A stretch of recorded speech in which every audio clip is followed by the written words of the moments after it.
Bereishit bara Elokim, in the beginning. God created es hashamayim v'sa'aretz, the heavens and the earth. That's how this Maamar opens. The Rebbe delivered this on Shabbos Parshas Bereishit, Mevarchem HaChedesh, Mar Cheshvan, just like this Shabbos. The year is 1984. Umevi bazeh k'veit kedushas admor tzemach tzedek. The Rebbe begins by quoting a teaching of one of his predecessors, his namesake, Tzemach Tzedek, in a Maamar that opens with this very verse, which is actually based on a Maamar and exposition of the Alter Rebbe, the founder of the Chabad movement. Mashahuva b'kamei mefarshe HaTorah, based on that which is brought in many of the Torah commentaries, and it's actually even alluded to in Rashi's commentary. The Reishis koi al HaTorah, that the word Reishis refers to Torah itself, not to the timeline, not to the schedule, not that Bereishit, in the beginning of time, God created the heavens and the earth, but rather Bereishit, with Reishis, God created, and that Reishis refers to Torah.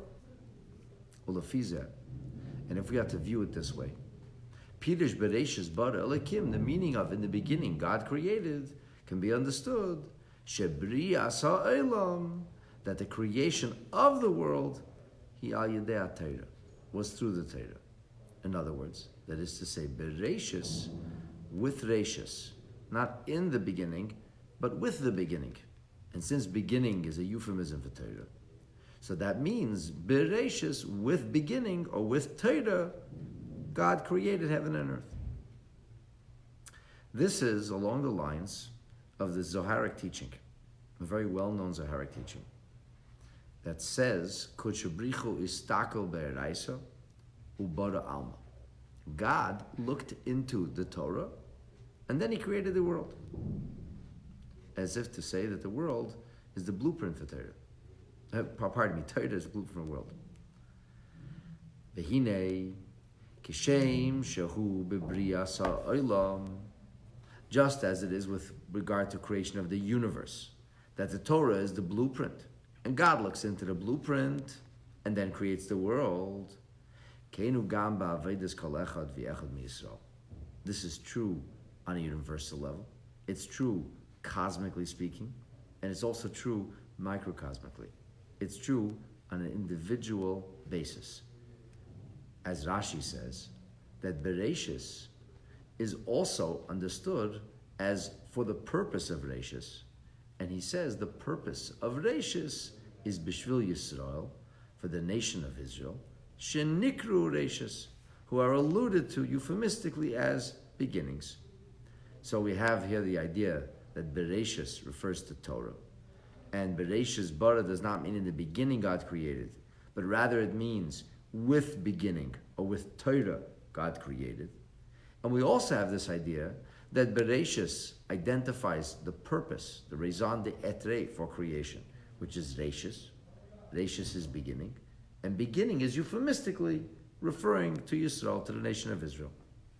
So in that case, conflating these ideas, if Bereishis means with Torah, one has to create. And if Reishis also refers to us as individuals, as the famous saying goes, if you want to know how Klal Yisrael is doing, find out how Reb Yisrael is doing. Yisrael is a name, Reb Yisrael would be an individual. Klal Yisrael is the plurality of the Jewish people. Says you want to know how the nation of Israel is doing, find out how Mr. Israel is doing.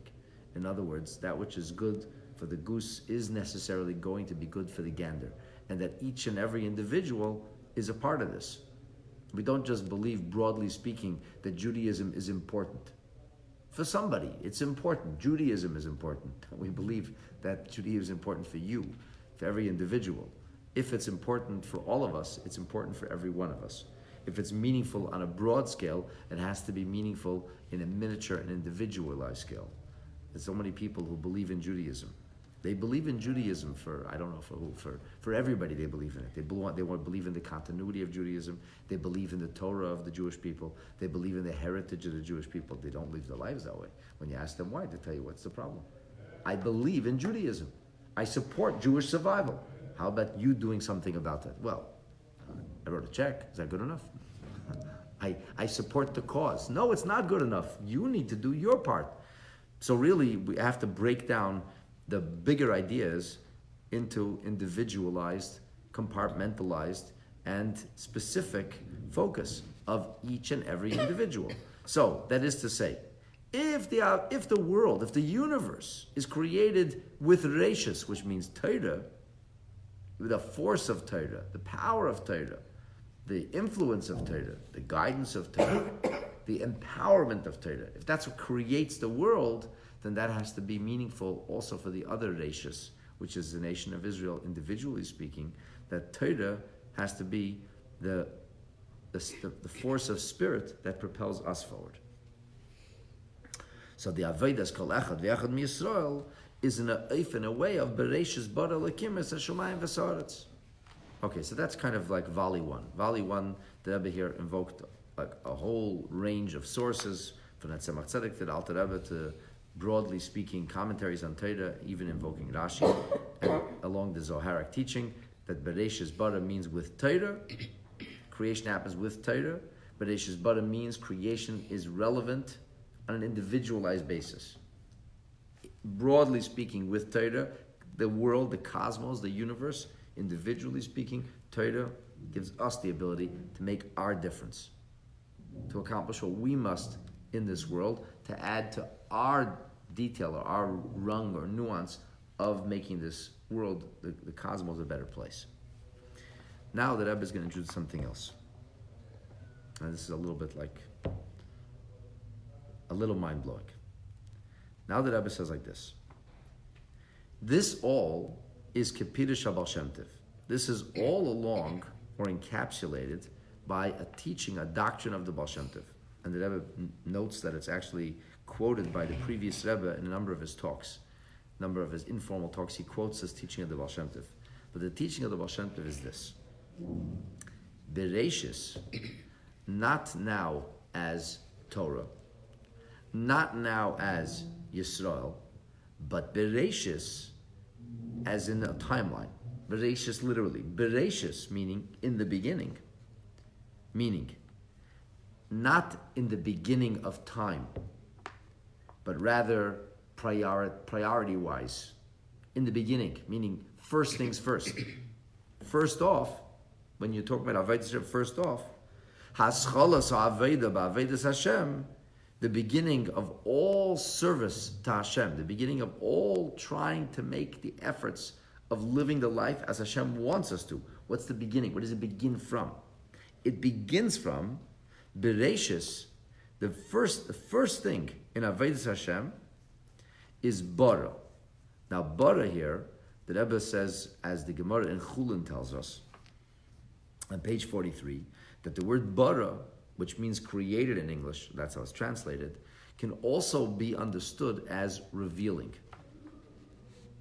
or bringing forth something's latent potential. So you didn't actually create something, but you kind of did, because this idea was latent or hidden. It wasn't overt. So you brought it forth.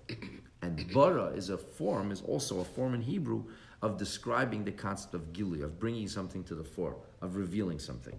Unlocking its potential is a form of creation. So Bereishis bara, that's, for example, why, like, one of the reasons we can't use fire on Shabbos, because to release electrons or to harness energy or even just release energy is considered to be a creative act, even though it takes a moment, strike of a match, flick of a switch.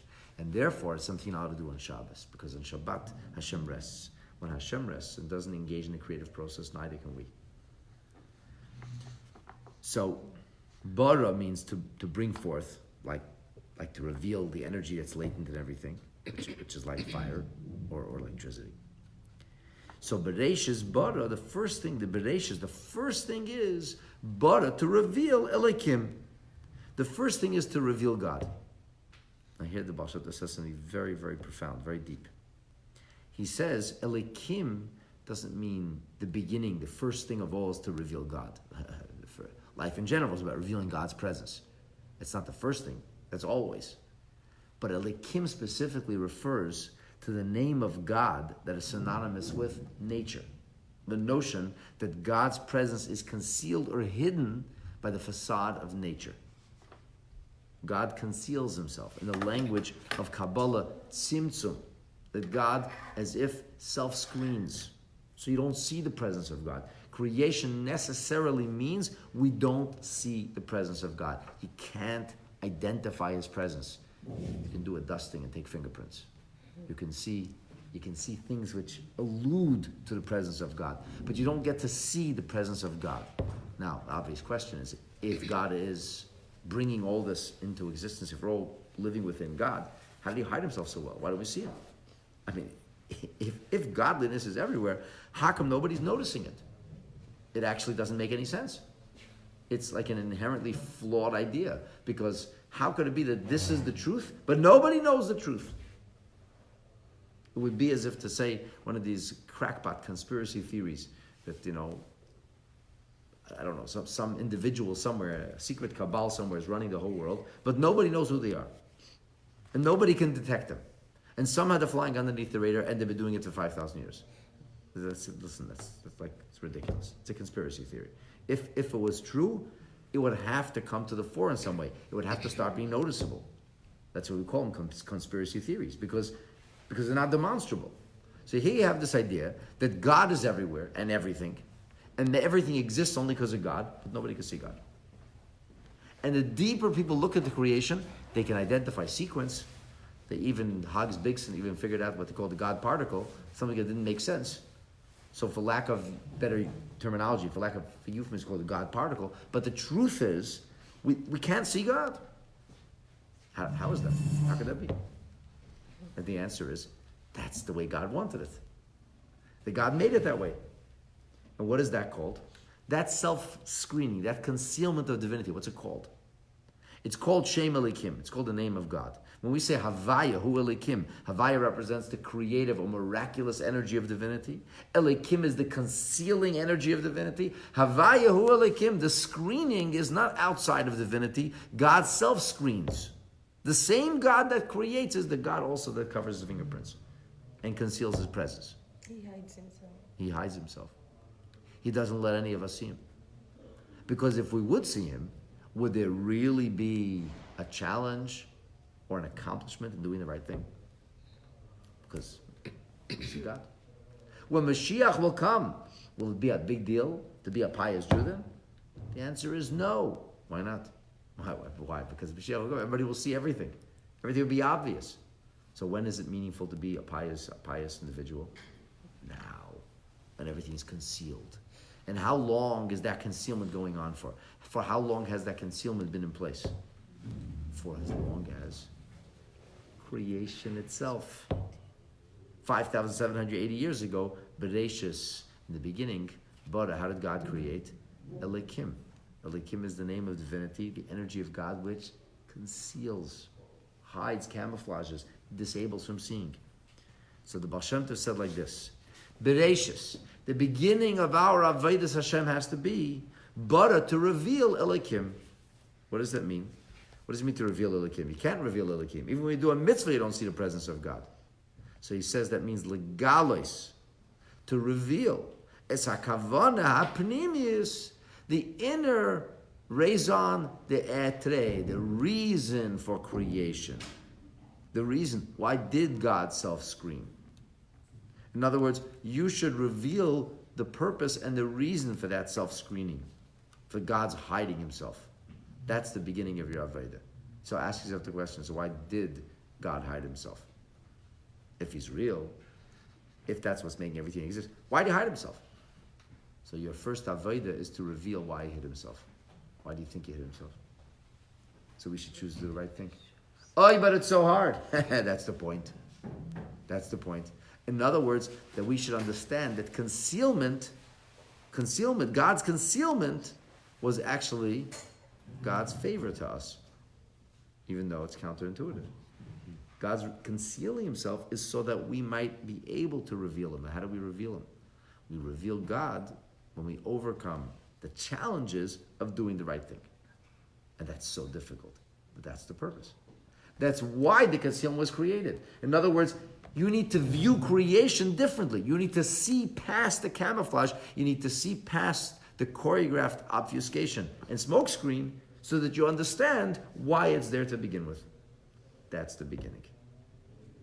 So if somebody asks you, first things first, so what's this all about? And the answer is, it's all about you understanding or viewing creation differently. You should view God's concealment as something done for the purpose of revelation. How will that happen? When we study Torah and do mitzvahs, and then Mashiach will come, then it will be revealed why the concealment happened. So the Baal Shem Tov said, Bereishit, the beginning of Avodah, the ABCs, if you will, of Avodas Hashem, is Bara Elikim, to reveal God. Meaning to reveal the concealment or roll back the concealment. That's the beginning of the Avodah. And he says, so the Rebbe now develops this idea, and he says, when moving from this is understood, the Gamba Avedas Kol Echad V'Echad, in the Avodah, in the service of each and every individual, Liyes Bereishis Bara Elikim, that there has to be Bereishis Bara, which now going back to our previous interpretation, Bereishis, in the beginning, refers to something called beginning, namely the Torah. So Hine, Avodah Zu, these efforts, how are they made? How is it achieved? How do you roll back the concealment? And the answer is Idea Torah, through Torah. So a person will say, so why was I created? So why did God conceal himself? I must meditate. I must contemplate. I must go to the beach and look at the sunrises and sunsets until the cows come home, and then I will know why. No, that's not correct. You must not climb the Himalayas necessarily, or hug trees, or come up with your own ideas as to why God might have hidden himself. Well, how else will I know? How else? Read the owner's manual. You should read the Torah. So that is Istakel Be'eraisa. You want to know why God concealed himself? Look in the Torah. The Torah will give you the reasons. In other words, you want to know what the purpose of creation is? Look in Torah. Torah will tell you why it was creation. And how do I contend with creation? Meaning, how do I contend with the concealment? How do I contend with the fact that I can't see God? How do I contend with the fact that I have so many tests and so many challenges? How do I contend with that? You want to know how to contend with it? You look in the Torah. And the Torah tells you, here's how you contend with it. So if you look in the Torah and you follow the Torah's instructions, how to contend with it, then you're actually contending. Then you're a contender. Now you're dealing with it. But that's only by Istakel Be'eraisa. Like it says in the Zohar, Istakel Be'eraisa. Hashem looks into creation, Ubara Alma, and then he creates the world. So in other words, how does God bring about creation? God brings about creation first by looking in the Torah. The Torah is the blueprint for creation. And then the Zohar says, Barnash mistakel ba be'eraisa. A human, his job is to look into the Torah, umekayim alma, and to sustain or fulfill the world. So, in other words, let's go back to the beginning here. It's a lot of ideas that are coming together at once in this just opening volley of the Maimer. They haven't even get to this question yet. There's a question here. But before we get to the question, which is all about seeing and saying, here's a lot of packed into this opening statement. The opening statement evokes the notion that Reishis is Torah, and because Reishis is Torah, that means not in the beginning, but with Torah, God creates the universe, which necessarily gets transposed onto us as individuals, that therefore we, who also mean Reishis, have to reach for the Torah in order so that we too can create our own world, if you will, in an appropriate way with Reishis. Which this leads us into a commentary on what is creation really all about. In other words, what is the concealment really all about? And the answer is, it's all about us revealing, rolling back the concealment. That's the ABCs of Avodah. And that has to be done individually, and that is accomplished, going back where we started, through the Torah. So the first ABCs, beginning of our trying to serve Hashem inappropriately and live a meaningful life, is the awareness that the concealment is purposeful. It's not random. That God concealed himself so that we might roll back the concealment. And how do we do this? We do it through Torah, with the force and power of Torah, with the instruction of Torah, on a simple level. Just Find out why. I don't know why. Why did God create the world? Why did he hide himself? What is all this about? I'm going to look into the Torah. How does the Torah tell me? Well, first of all, it tells you what to do. I can't create my circumstances. I can respond to my circumstances. How do I respond? I'm going to look in the Torah and see what the Torah says. That's number one. Number two, I'm going to look in the Torah. The Torah is going to give me an understanding as to why this is going on, what this is all about. So if I look in the Torah and I know what to do, and then I look in the Torah, I know why I should do it and why this is happening, then all of a sudden creation has meaning. And creation has meaning cosmically, which filters through into me microcosmically or individually doing what I have to do. That's just the opening statement here. Unfortunately, we're already out of time. The Rebbe's question, though, is, if looking is good enough, then why did God have to speak the world into creation? If istakel be'eraisa, if you have to just view the world, so just view it. If you have to look at it, if perspective, what it's all about, so then have the right perspective. You have to, so to speak, put new glasses on. See the world through new lenses. See the world through Torah lenses. And if you see the world through Torah lenses, then you'll be able to live a life that's meaningful. So the Rebbe says, okay, so then why is there such a big emphasis on God speaking the world into creation, if you could look the world into creation? To bring godliness down to this. Ultimately, the point the Rebbe does make, eventually, I mean, we're not going to get there at all today, but the point eventually is that the world exists on multiple levels. There's the theoretical reality of creation, and that is in the level of Torah, and then there's that theory applied. And to apply the theory, it's not just good enough to look at the theory as it exists in the state of theorem, but it's necessary for us to articulate, because articulation means to bring it forth into applied theorem, to take it from the theoretical plane, and to apply it in the practical plane, which ultimately the lesson for us is that Torah ideas cannot only be experienced academically or even emotionally, meaning in theory, Torah ideas have to be carried out. Torah ideas have to be applied. And it's not so simple. Even if you have the right ideas, even if you have the right perspective on things, even if you know how to view things, doesn't mean that necessarily you'll be doing the right thing. Because applying things is not the same as the theoretical reality. They call this applied mechanics. Applied sciences. There's the theoretical sciences, which often have an impact on reality. There's theoretical mechanics or quantum physics, which often will make a difference in the real world, but only when the people whose expertise is applied quantum physics, applied science, applied theorem. So you got to take that and apply it. And that's where everything gets lost in translation. This is the great challenge, to take these ideas and to translate them into a new applied reality. This is the reason that Hashem spoke the world into creation, essentially performing that application and translation. And ultimately, that's our mission in life, and not only to view things right, not only to study about things, not only to have the right ideas, but that those ideas have to be applied in real time, in applied fashion. Not easy at all, but worthwhile. Very challenging, but ultimately meaningful. And this is what creation should be inspiring each and every one of us when we come to Parshas Bereishit, that we have to apply things. And when we apply them, then the theory of a perfected world will be applied, Me'etz Hashem, by God Himself, who will finally send us the Mashiach. Will be Amen. Amen. Thank you for joining us for our return to the Torah all over again from the beginning, studying Bereishit, and hopefully we'll continue to study all year long.